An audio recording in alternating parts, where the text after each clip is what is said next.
Hi there, thanks for tuning in. As you'll know, if you've seen a lot of my other videos, I'm a big fan of Crash magazine. That was my favourite Spectrum magazine back in the day. But my number 2 magazine was Your Sinclair. Really enjoyed Your Sinclair a lot. It was probably the best magazine in regards to the cover tapes, which you began to get around this era, a bit later after September 1987. They gave away a lot of really good games such as Batty, Chaos and Rebel Star 2 on their cover. And I really enjoyed a lot of the games that they gave away, although obviously it was always a bit of a bittersweet moment once the tapes started appearing. Your Sinclair was quite different from Crash. I don't think its reviews could be trusted as much, but they tended to be a bit more enthusiastic about games in general. So sometimes Crash could, I think, underrate a lot of games that were still quite fun, whereas Your Sinclair would possibly give them a score that reflected how fun the game actually was, not regarding, of course, whether it's particularly original or not as well. So yeah, I'm going to have a look through this issue of Your Sinclair from September 1987. As you can see, it costs the pricely sum of £1. And on the front cover, we've got Jack's Back, which is an article, either a preview or review of Jack the Nipper 2, and an article on Spectrum versus the games consoles. How does a Specky shape up against the NES and the Master System, presumably? Game Over poster, which they gleefully gave away in all its glory, but unfortunately I think is missing from this issue, and a few other bits and pieces there. So let's have a look inside.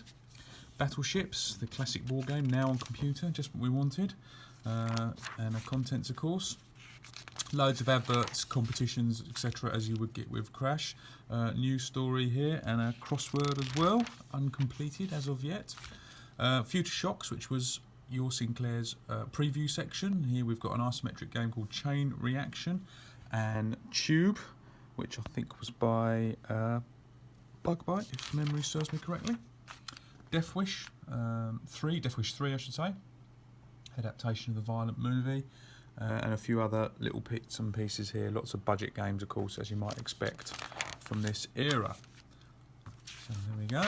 Previews. Letters pages, never quite as long as the Crash letters pages, but you always used to get a lot of letters in Your Sinclair. Quite a lot of them were along this sort of theme, which was a bit boring really, just moaning about where a game, or in that case the CRL Game Maker utility was. But you used to get a few funny letters as well in Your Sinclair. Competition for this is the James Bond game Living Daylights, I believe, which is reviewed shortly, I think, and that's what your prize is. Look at that amazing hi-fi. All we had to do was put words in Mariam Darbo's mouth. Have a look at it. Here's the preview of Jack the Nipper 2. Jack the Nipper I loved. I thought it was a great game, but I thought the sequel was a bit rubbish really. It was much of the sameness, and I just don't think it had the appeal of the original. It set it on a sort of like a remote island or something, and I just think the original was a bit of a one-off really, and they tried to recapture the magic with coconut capers and didn't quite pull it off. Maybe it's a bit harsh to say it was rubbish. Right, onto the reviews, and as I say, never really 100% trusted Your Sinclair's reviews, but they could get it right sometimes, quite a lot of the time actually. Don't think they quite got it right here, but they weren't far out. The Living Daylights I thought was a bit naff.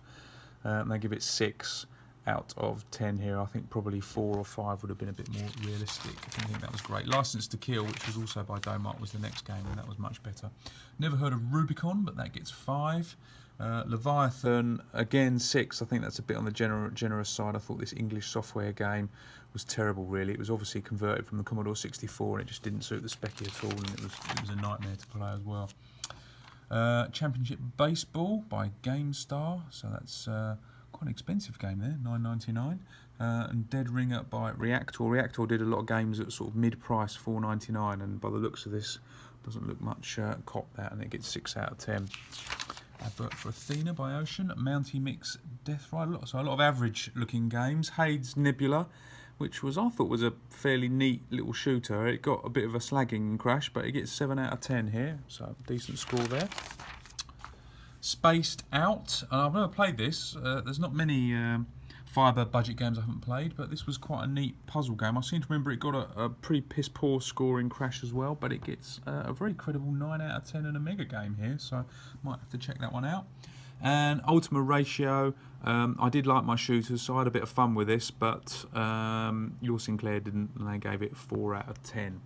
Bride of Frankenstein by 39 steps there, gets 8 out of 10, which I think was a bit generous as well.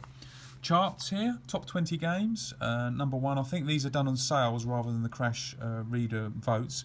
Number 1, Milk Race by Mastertronic. Number 2, Enduro Racer, Stormbringer, Barbarian. So a lot of budget games here, as you might expect from this era, starting to become the more popular sellers. I think Enduro Racer was a huge hit and a very good game by Activision, so that dominated the charts for a while.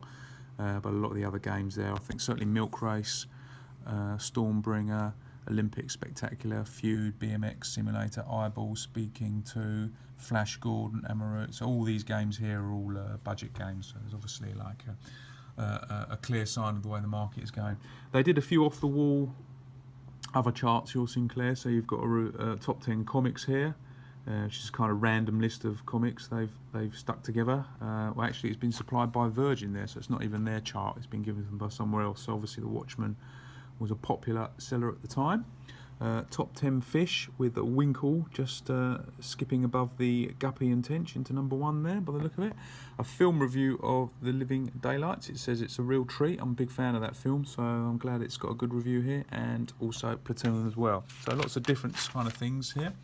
Catch 23 by Martech. Now, I'm a big fan of Martech. I love a lot of their games, but I think Catch 23 was really a bit too far trying to push the spec in. I don't think it was very good, but it gets, I don't know what it gets here, but presumably a reasonable score, 8 or 9, and another mega game. So onward we go. What will you be playing this Christmas? So we've got a review here comparing the Spectrum to various other consoles around at the time, most notably the Nintendo Entertainment System and the Sega Master System, which neither of which, I suppose the Master System did, but certainly the NES never really caught on to any great extent in the UK. And here it is the Specky Plus 3 bringing up the rear there. So there's a little comparison of those. Mega Compo, adverts and savings coupons. Onto the tip shop. This was presented by Phil South.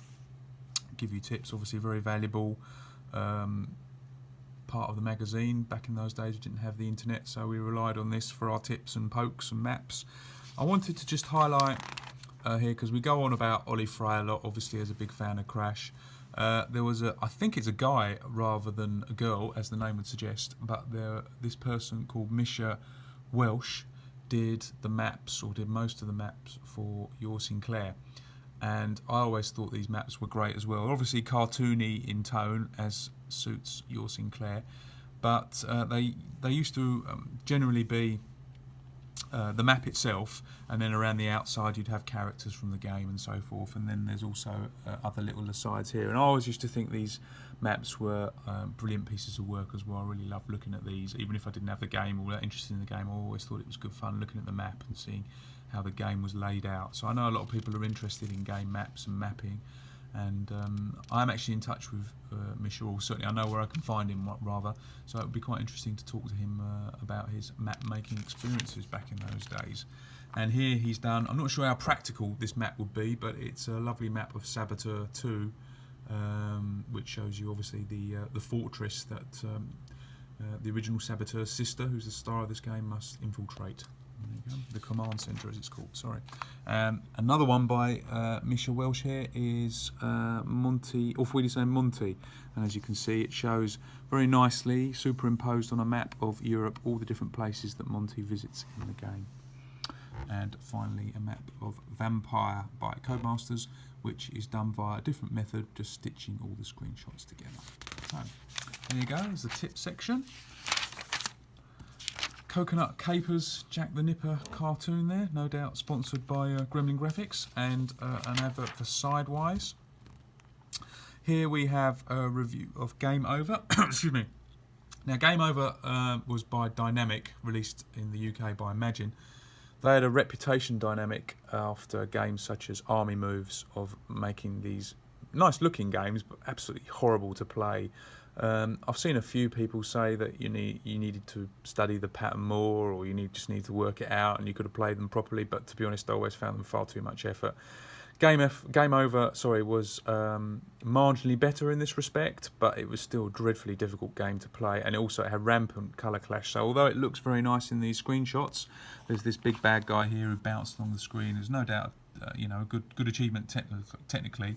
The game was really horrible to play in places, and I think they've kind of over-reviewed it a bit here. I think Crash gave it 60% or something, which is a lot more accurate.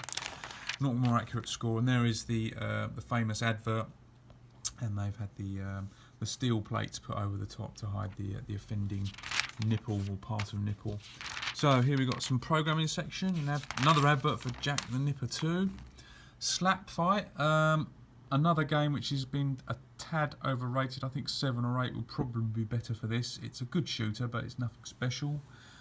Pneumatic Hammers gets a piss poor 4 out of 10, and Galatron, which was a budget game from Bulldog, gets 5 out of 10. It was a bit of a shame, Bulldog, because it was a sub-label from Mastertronic, and their first game, Feud, was brilliant. It got a Crash Smash, and probably got your Sinclair Mega game as well, I should imagine.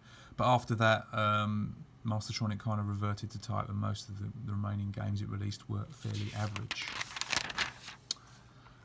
Ocean Racer, another little budget game, and that gets 6 out of 10. That was by Alternative, that one. I seem to remember that being pretty decent fun. And Triaxos 3D game. By now, these were really rare and a bit thin. 39 steps and another stab here, and it gets another 6 out of 10. So a lot of 6 out of 10s being awarded in this issue. And another review which shows perhaps they overrated a few games.